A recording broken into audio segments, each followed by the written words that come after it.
कि भाजपा की बेइज्जती खुलेआम होती है, माफी बंद कमरे में मांगी जाती है। भाजपा की बेबसी यह है कि वह सरकार 5 साल चलाना चाहती है, नीतीश कुमार को मुख्यमंत्री पद से हटा करके दिल्ली भी ले जाना चाहती है। ऐसे में जदयू का साथ चाहिए होगा, साथ जब मिलेगा तभी जो है बीजेपी का चेहरा अब आपको बिहार में देखने को मिलेगा। पूरा गणित ये है। हम सरकार है, बदतमीजी करते हो तुम लोग।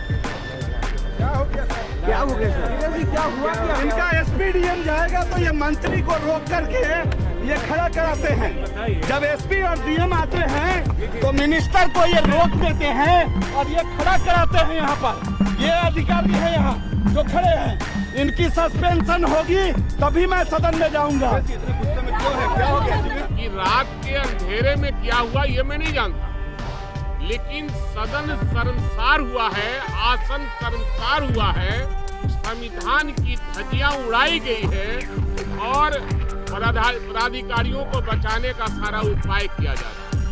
तो हम लोग का मांग एक ही है कि सदन में माननीय मुख्यमंत्री आवे और सदन और आसन से माफी मांगे। तो इसको अधिकार है, इसको अधिकार है। आप हमको जरा बताइए तो। नहीं, कॉन्स्टिट्यूशन नहीं कहती। रिपोर्ट हाउस में सबमिट होता है, रिपोर्ट कोर्ट में जाता है। कौन है जो आप कह रहे हैं कि आप इनको देंगे? दोस्तों नमस्ते।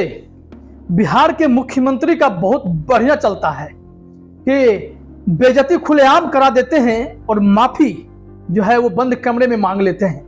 आज सदन के बाहर राजद विधायकों ने जो हंगामा किया, उनका कहना था कि इस लोकतंत्र के मंदिर में जो लोकतंत्र के रक्षक हैं, जो विधानसभा के स्पीकर हैं विजय सिन्हा, आसन का अपमान मुख्यमंत्री ने किया, सार्वजनिक तौर पे किया, तो माफी फिर अंधेरे में क्यों मांगी गई?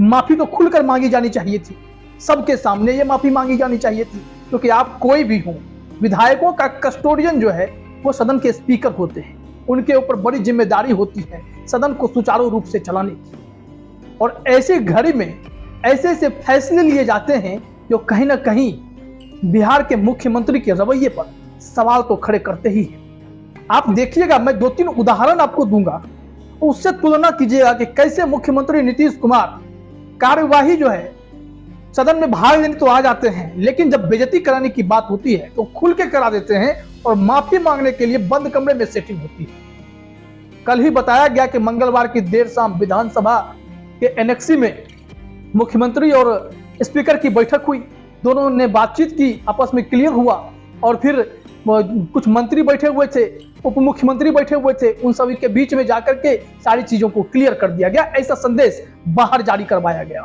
कि ये हो गया है, मामला क्लियर है और विधानसभा स्पीकर बुधवार से सदन में दिखेंगे। अब परिस्थिति अब ये है कि विधानसभा के स्पीकर क्या सिर्फ मुख्यमंत्री के लिए हैं, क्या मंत्री के लिए हैं, क्या सत्ता दल के विधायकों के लिए हैं? नहीं, अगर ये हैं तो सबके हैं, पक्ष के भी हैं, विपक्ष के भी हैं, क्योंकि सत्ता दल के लोग हों चाहे विपक्ष के लोग हों, हर किसी के लिए वो जो महोदय हैं और महोदय के लिए वो सब माननीय हैं।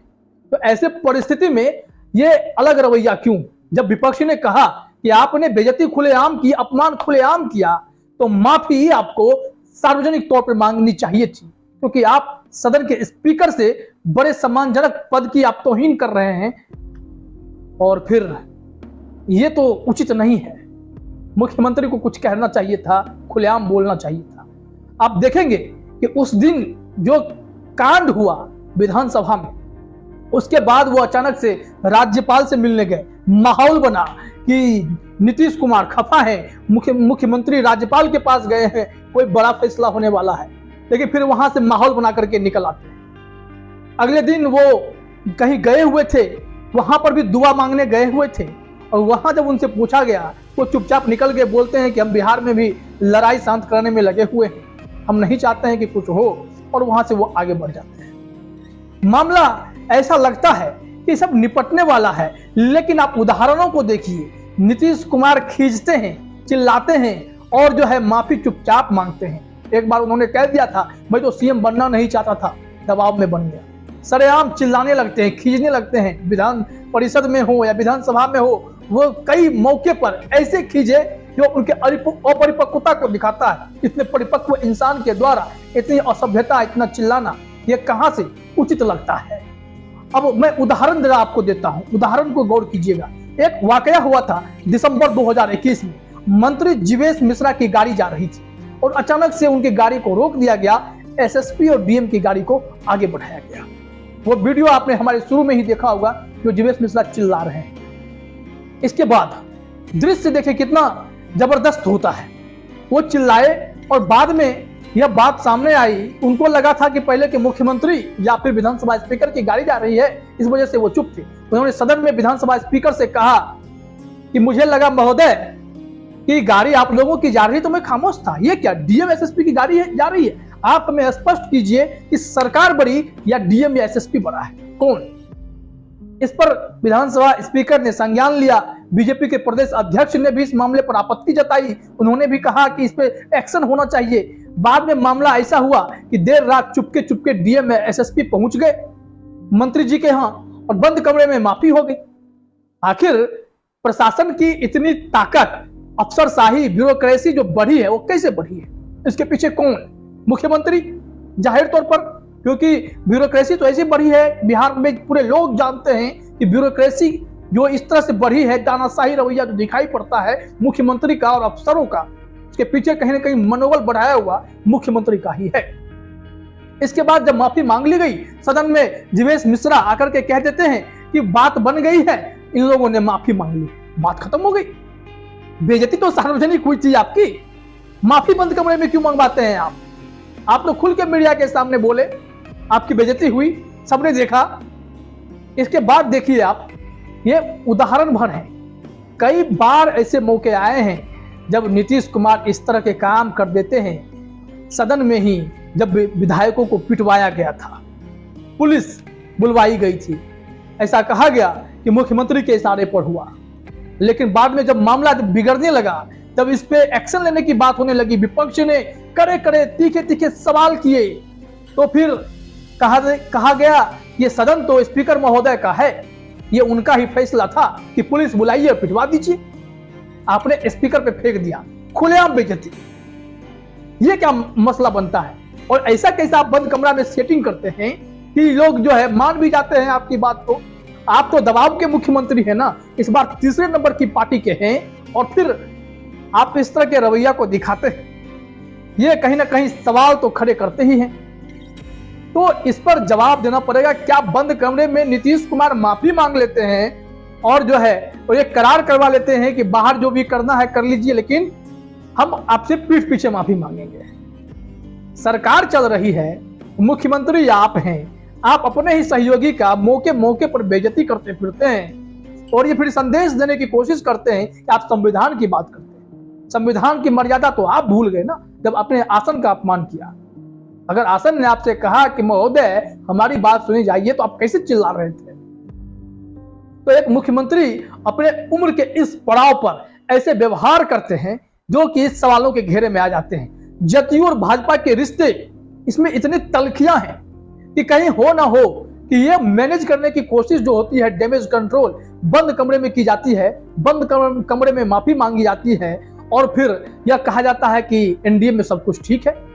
आप मांझी जी से, मुकेश सहनी जी से देख लीजिए, उनका तो कुछ ठीक नहीं चलता, दुखी तो वो भी हैं। और फिर यह चर्चा चलती है कि आप राष्ट्रपति बनने वाले हैं नीतीश कुमार जी, तो शायद हो सकता है कि यह डैमेज कंट्रोल करके आप राष्ट्रपति ही बनना चाहते हैं। और बीजेपी को यह उम्मीद है कि नीतीश कुमार जितना भी चिल्ला लें, झल्ला लें, दबाव के मुख्यमंत्री हैं और इनका साथ फिलहाल तो चाहिए बिहार में। अगर 2.5 साल 3 साल और सरकारें चलानी है बिहार में एनडीए की, तो नीतीश कुमार का साथ जरूरी है।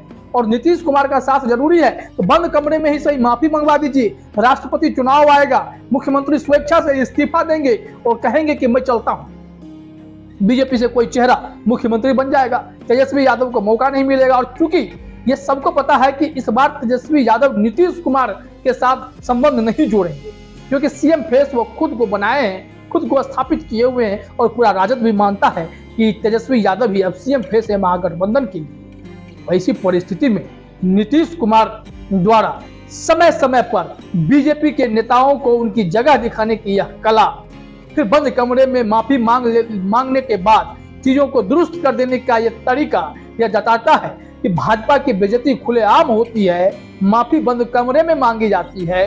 भाजपा की बेबसी यह है कि वह सरकार 5 साल चलाना चाहती है, नीतीश कुमार को मुख्यमंत्री पद से हटा करके दिल्ली भी ले जाना चाहती है। ऐसे में जदयू का साथ चाहिए होगा, साथ जब मिलेगा तभी जो है बीजेपी का चेहरा अब आपको बिहार में देखने को मिलेगा। पूरा गणित ये है जो समझ में आता है, क्योंकि हर मौके पर नीतीश कुमार ने यह साबित किया है कि वह जो है परेशान करते हैं भाजपा वालों को, वो भी और दबाव में तो खुद है ही।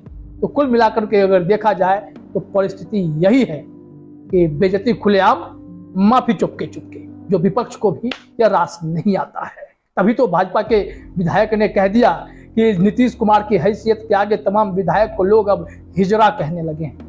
माफ कीजिएगा, मैं ऐसे शब्दों का प्रयोग कर रहा हूं, लेकिन उनकी ही भाषा है, जनता ऐसा कहती है। तो फिर जनता जब कहती है तो जनता इस चीज को समझती भी होगी, विकल्प भी तलाशा जा रहा होगा। फिलहाल इस वीडियो में इतना ही। आपका बहुत बहुत धन्यवाद। और भी ऐसी खबरों के लिए हमारे चैनल को सब्सक्राइब कर लें। अगर आपको ये वीडियो पसंद आया हो तो इसे लाइक करें, शेयर करें। धन्यवाद।